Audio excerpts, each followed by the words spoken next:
Let me start this up again. And let me do a quick commercial here. Okay.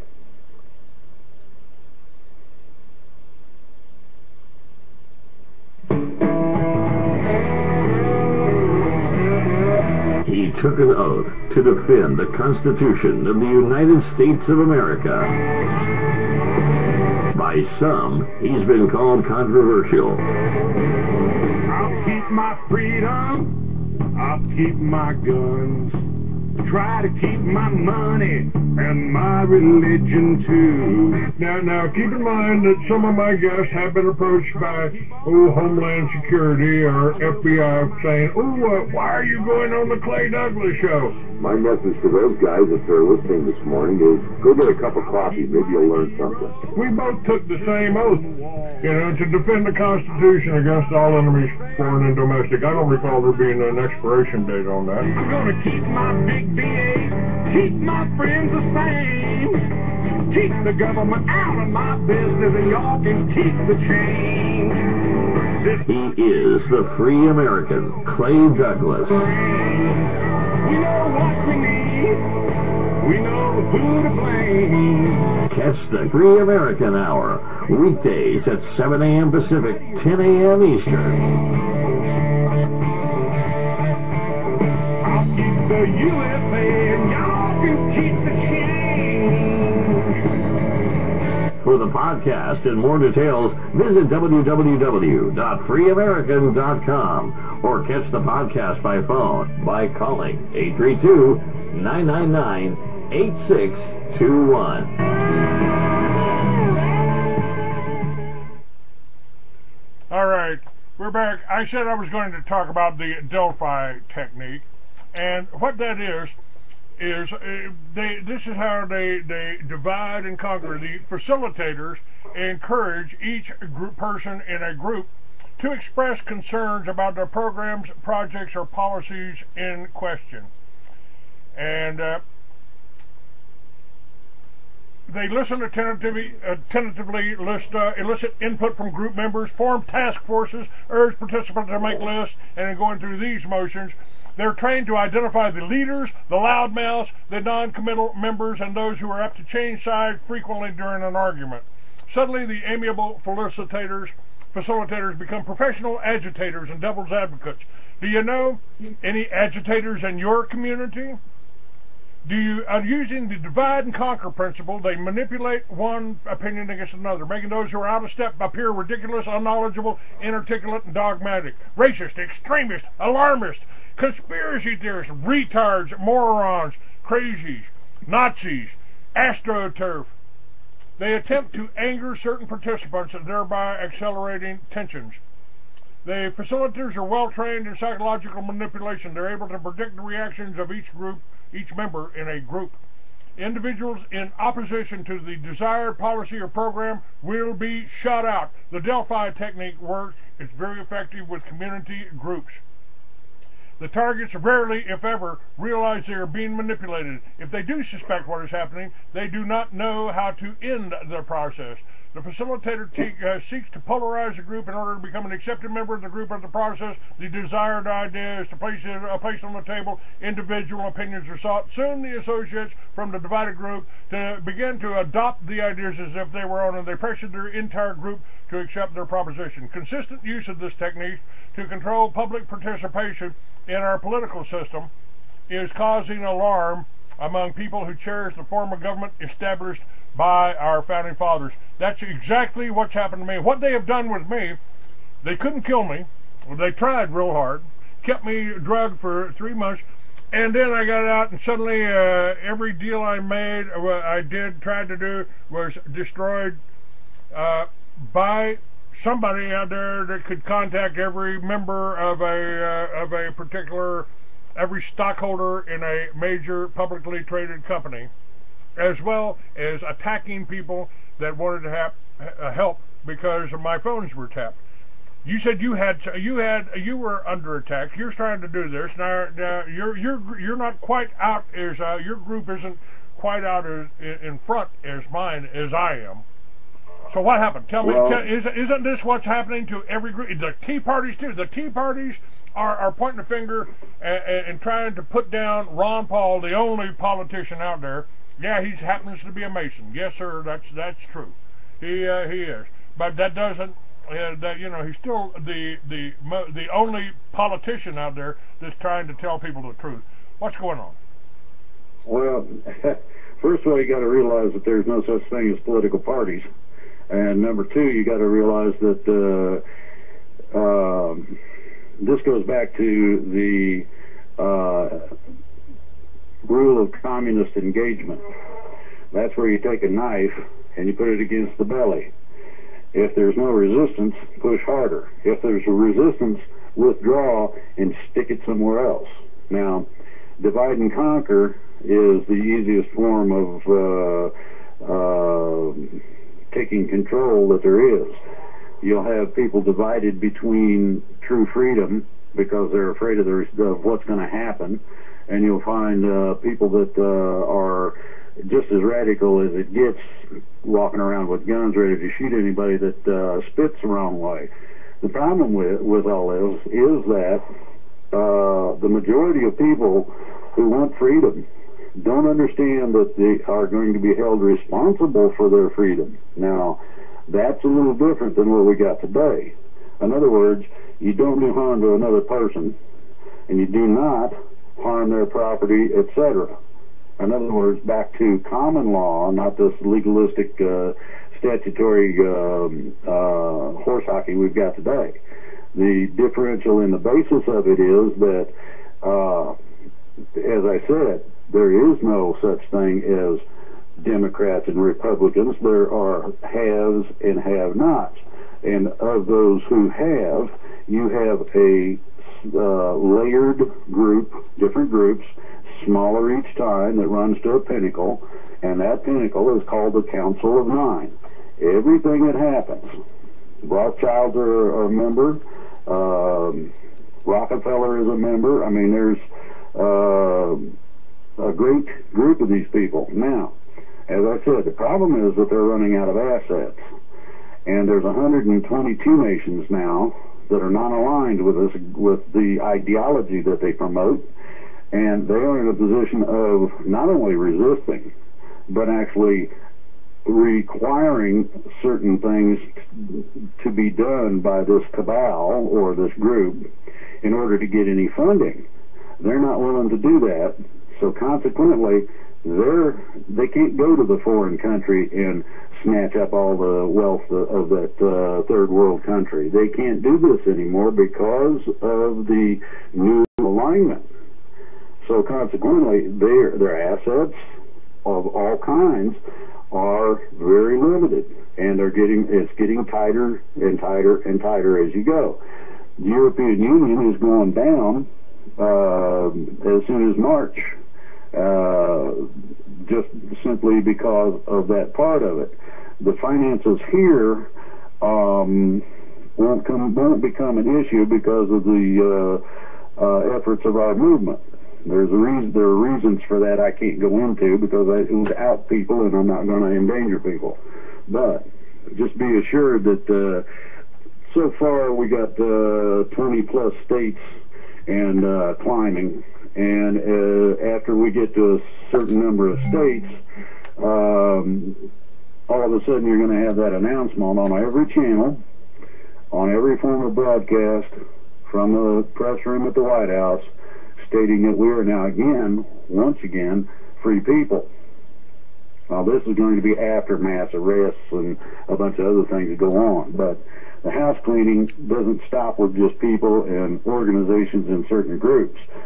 You're talking about going through each state's legislations, constitutions, and laws and rules and regulations. And in some cases, you're going to have book burnings because the whole thing's garbage. But you've got the property records have to be researched, and they have to be put in a secure place so that they can be referred to. Now, we're not following the government like some people want to do. That ain't it. We're simply declaring the freedom, and we have accrued a combination of financing and a large group of people to support us. My simple reason for asking this question is that, would you consider, if the military came to your house, hat in hand, and asked for your assistance to free the country, what would you do? I know exactly what I'd do. I'd ask them about their oath of service. Is that what you're talking about? And then when they say yes, I'm with it. Now, and that's how simple it is. Well, we've got groups out there, and I just had some shows up on my show, some guests from the Oath Keepers. Now, this is I'm a member. Yeah, me too. You know, and I got in when it was beginning, and they consider me a founding member, which is not exactly correct, but go ahead.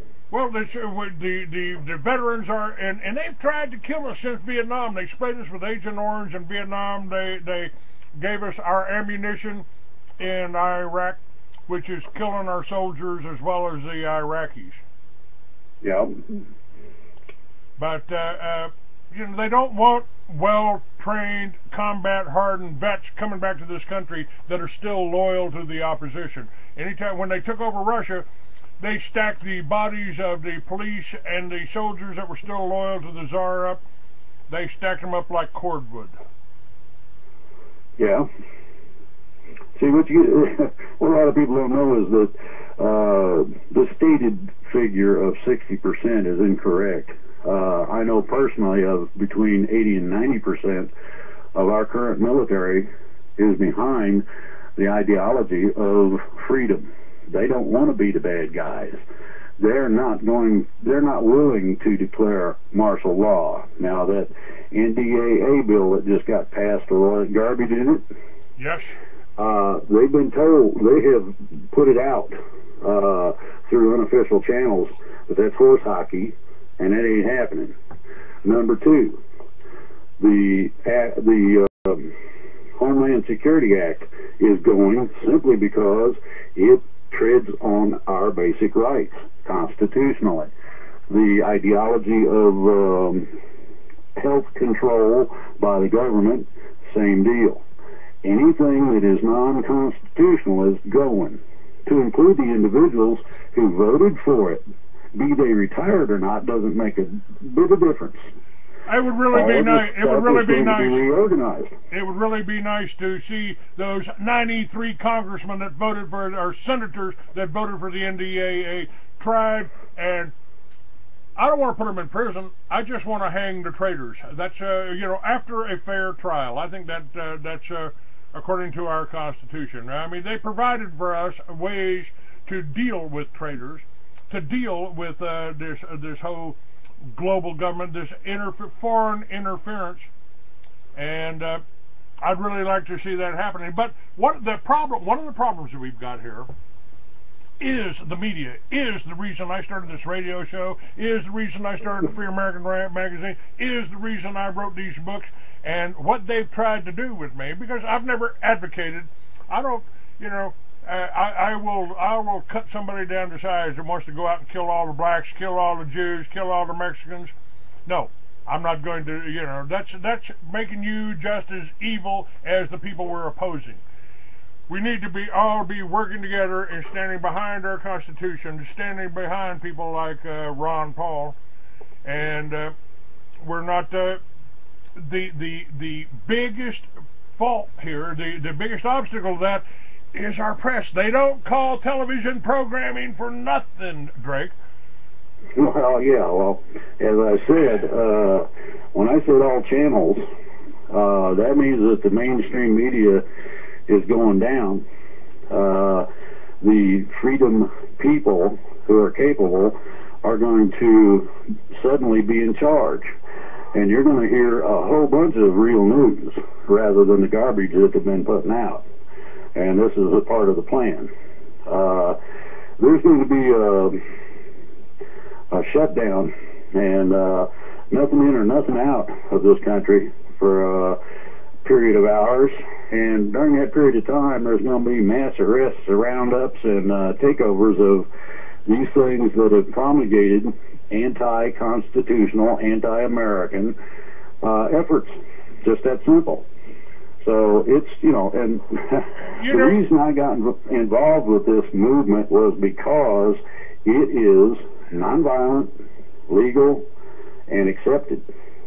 And I'm talking about not only here, but internationally. We've got several countries now, and there's quite a group of them that are willing to recognize our freedom once it's had. And that time's getting closer.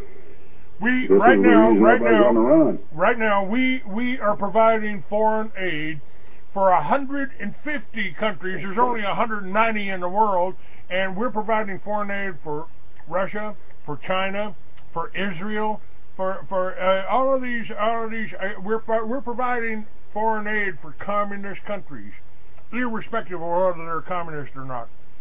Now, again, the problem is the press, and the reason I started Free American is the press. They don't, I asked myself, and you brought up an interesting point. You said we lost the war. We also kind of lost the Cold War, didn't we?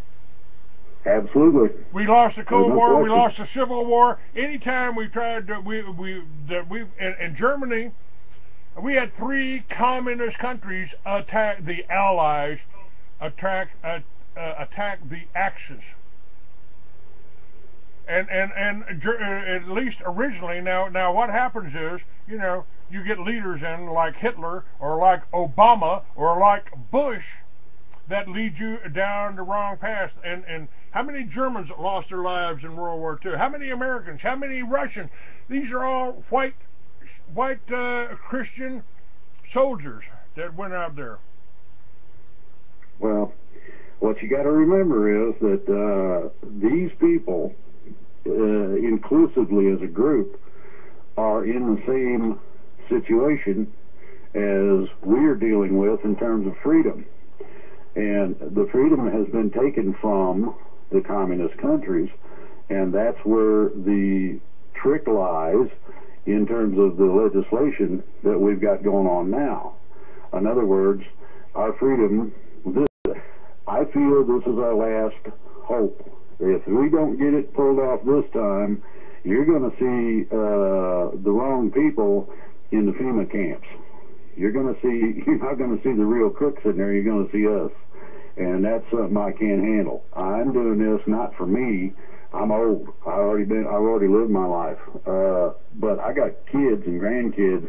I want to see them have the opportunities of the freedoms that I knew when I was a little kid, where you didn't have to worry about it. You just went and enjoyed yourself, and things of that nature that are now no longer available. And this is a basis of the part of all of that. Everything, every freedom person has thought about and dreamed of is a part of what we're doing, and that's the crux of it, basically. So get ready to be free. Well, I've said, we may have been in Armageddon for the last 100 years. The press just didn't tell us about it. But the importance of a free press is right up there at the top of the list on the Bill of Rights, the First Amendment. And their attacks on me, I've been talking about this Delphi technique. The attacks on me have all been financial. Oh, you're advertising with Clay Douglas? Well, we're gonna tell all of our friends never to shop at your place. You're selling that rag here in your gun store? Well, we're never gonna shop here. We're gonna tell all of our people that you're supporting a racist, you're supporting an anti-Semite, you're promoting a radical and an extremist. They call names. They call names over and over and over again. Yeah. And now they've got desperate. And they don't know what to do, so that's what they do. Now, if you've got the biggest thing, if I had a small chunk of money here, where I could promote my magazines, my radio shows, this kind of show with this kind of guest. If I could promote that in radio, television interview, if I'm such an extremist, why doesn't the Why doesn't the mainstream press want to talk to me? Well, it's very simple. They don't want you to tell the truth. Whether you get radical about it and cuss or what, doesn't matter. The truth is the truth, and once the people understand what's really going on, then they understand that people such as yourself are actually telling the truth, and like it or not, we got problems we need to address with the mainstream media, the government, and a bunch of other people. Now, if you've got any financing behind you, you know, this is what we need. Everybody out there, here's what's happening with the Patriot movement. And I saw this expressed. When they tried to kill me, they put me in a hospital, kept me there for 4 months, kept me drugged for 3 of those. And when I got out, nobody wanted to help me. Nobody wanted to talk to me. None of the people in the Patriot movement wanted to talk to me because they viewed me as competition. Instead of working together, because I started the Free American to advertise for people like, you know, Bogarts, Leonard Horowitz, Volusia, Montana, anybody out there was trying to do something. I tried to give them a voice. And so suddenly they started attacking me. ADL listed me in armed and dangerous for starting the militias. They just don't tell you I did it in the governor's office. You know, what part of the Second Amendment don't they understand?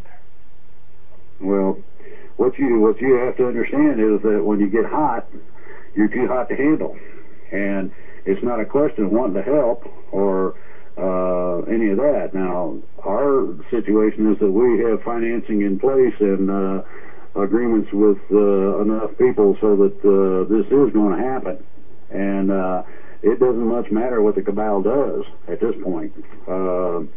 Like I said, we got 20 plus states and counting, and we've only got a few states that we don't have representation in at this point. So, it's going to become a serious problem here as soon as we get to a certain point, and then announcements made. You'll know that most of the crooks are in jail, and a whole bunch of things are getting ready to change. Now, this don't mean that the lights are going to be turned off, toilet won't flush, or your checks won't be there for Social Security or veterans benefits. What it means is that the basis or premise, the primary basis for freedom has been restored. That mainstream media won't tell you. At Truth Radio, you can listen live or listen to a large selection of archived programs. TruthRadio.com. All right, go to freeamerican.com and you can see that. We'll get rid of that, and that means that we're almost out of time here. But go to freeamerican.com, folks. I will keep you updated on this, and stay with me, Drake. We still got a few more minutes on a couple of other things. But okay. Let me go over here and do a couple of things here.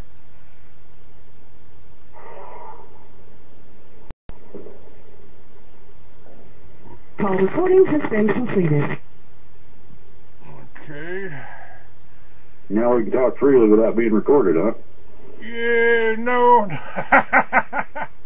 What do you mean, no? not quite yet. Not quite yet. Let's see. Okay, we're off of that. All right, we're still on. Your show is scheduled to start in 22 hours, 58 minutes. Thank you. I appreciate that, lady. All right. Let's get back to here. We've still got a few more minutes on this one because we had a little break here. But their way of, I had one of my magazines, not even a political magazine, just a motorcycle magazine, good-looking motorcycles, pretty women, real men, and they tried to kill me. My sons kept it running, and people came in and you've been hallucinating, Clay? Well, you can thank us for that. Thanks, boys. Thanks, boys. I appreciate that. But frankly, it wasn't nearly as good as that acid you brought in the '60s. They said they were CIA, and if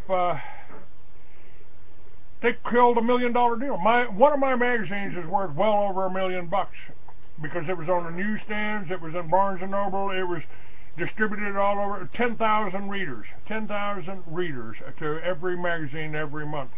And they took me out financially. I have not been able to get any more financing, and just had a belt break on my motorcycle. It's in the shop. I don't have enough money to get it out, so I'm sitting here in Tucson with no money, no motorcycle, and the food's running low. Now, what, you know, and I've got books for sale. If I had the money for advertising and radio, television interview report with what's happening here, I would be able to force the television stations and the radio stations and the mainstream to start talking to me. And if we don't do that, we don't get the support. If they're only led by, if they only get what they get for television, they're going to be drugged out and misled and confused, because that's what they do. Well, they don't call, as you said, they don't call it programming for nothing. The things that I've told you have been in planning for quite a few years, and these things that have been in planning are both backed, and I mean both with personnel and finance. The premise of this is that the freedom is literally coming. It's a very short matter of time now before that announcement's made. Now, mainstream media is going to be subjugated to freedom, like it or not. And if that means physically removing people, that'll be done. Now, this is not just a game, and it's not like some of the other things that people have run across. This is a little different. It's playing on a lot higher level, and with a lot more people and a lot more backing than they understand. As far as finances, each individual state does their own thing in terms of what I'm working with. Where I'm at, I got a bunch of poor hillbillies, so my wife and I, having the money, we went ahead and took the brunt of the financial costs involved, to include spending the night in a motel and a whole bit to get the paperwork done. I don't care. My freedom's worth more than any amount of money I got. As the founders said, they pledged their lives and their fortunes. Well, I've done the same thing. This is it. We have this chance and this opportunity, and that's the only chance and opportunity we're going to have. This is the last deal. If this is not completed, which I know better than that, I know it's happening and will happen, then you think it's bad now if you haven't seen nothing. The guillotines and everything have been delivered. The cattle cars with the chains in them for us are there. The FEMA camps have been activated. They're very close. They would like to think they're very close to being ready to subjugate the American people. Problem is, gun sales, ammunition sales say otherwise. In where I live, it's a neighborly area. If I hear a bunch of gunfire at a place, I'm getting my gun to go see what's going on, just like all my other neighbors. And if there's some kind of something going on that shouldn't be, they're going to have to deal with the whole neighborhood of us. And we're hunters, snipers, etc., just like you had during the Revolutionary War. Well, they're setting us up. We lost that war financially. They're setting us up for the same kind of scenario that we sent our troops over to Iraq to put down the insurrection. They would consider us insurrectionists. They would consider us rebels, and we're not. We're not. We're the oath keepers. We took an oath to defend the Constitution. We try to do that. Well, see, the difference now between what was, and this has only transpired in about the last month, is that I have done a combination of contacts, and what I'm going to express to you is that the military is on our side. I hope now, so. If that don't say something, I don't know what does. It's the soldiers that have been supporting Ron Paul. Ron Paul is the only one out there that's not bought and paid for entirely by the system. And the soldiers are, the Oath Keepers are at my friend Sheriff Richard Mack is having a conference in Las Vegas this week. I wish I had the money to go. I wish I had the money to go. I wish I had the money to do this. If we had any backing whatsoever, we would be, I would be